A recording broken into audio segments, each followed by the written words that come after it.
Well, pandemic restrictions and close contact isolation rules winding back across many parts of the country. Many employers are signalling for a more aggressive approach towards bouncing back from the pandemic. Here to tell us more, Joydeep from People and Culture Strategies. Joining us on the program. Joydeep, great to go and see you. It is nice to go and see a bit more flexibility coming back into workplaces. How are we coping across Australia at this point?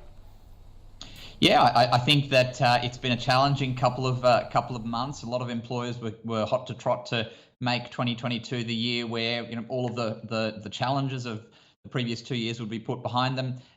We've had bad weather, we've had strikes, we've had all sorts of things, and we continue to have pretty significant case numbers. So the challenges for employers and business has been significant and ongoing. But what we've noticed in the last few weeks in particular is that employers are signalling a different approach, and I think a lot of employers have, to be blunt, they've had enough, and they are realizing that if now is not the time for them to bounce back and to really send some messages around proper recovery and a more aggressive approach to how they perform, then there will be no time. And whether that's just a flip side of learning to live with the pandemic or whatever the language is that's currently being used, we are definitely seeing that. And this notion of an aggressive employer, an employer that says we have to recover quickly, and we need to kick some goals in the next few months, is something we're seeing across a range of clients at the moment.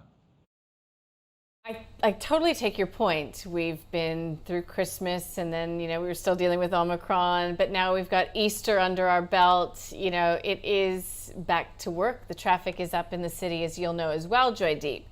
But when you talk about employees getting more aggressive, basically saying lift your game, implying that perhaps they've been off it a bit. So how do you do that as an employer? What's the sort of communication? What does that mean?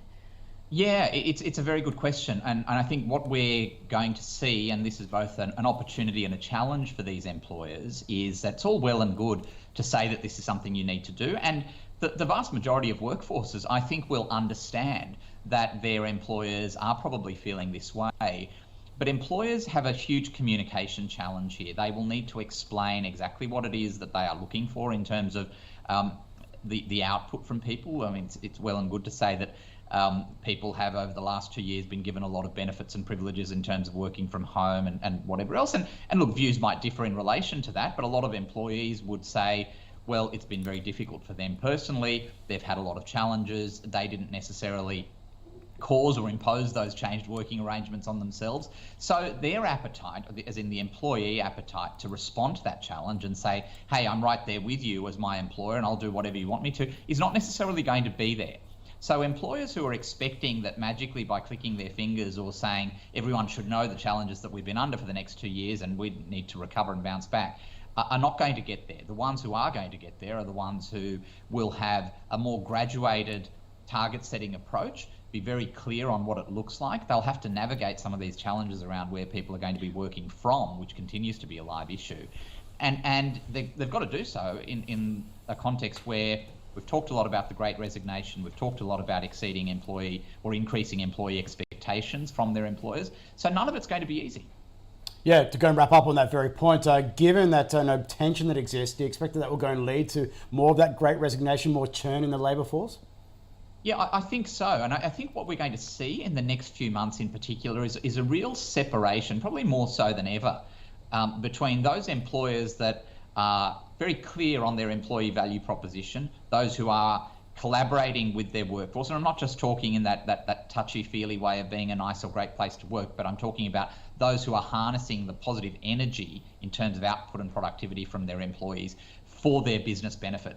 And they're going to separate themselves from employers who will find themselves the subject or victim of turnover, significant resignations, significant discontent and unhappiness, and probably a lot of grievances being raised internally as well. So very interesting time to be watching the employment market in Australia at the moment.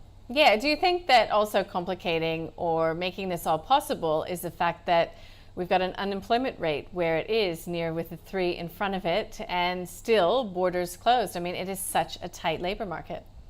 It is a very tight labour market. I don't know any employer at the moment who's saying they've got an abundance of riches when it comes to hiring people. It is a huge challenge. And it's tough being an employer. It's always tough being an employer, but I think in this particular environment, at this particular point in time, it's never been harder. So employers are going to need to strike that balance between the things that they want to do and need to do for their business, but knowing that they can't cut off their nose to spite their face.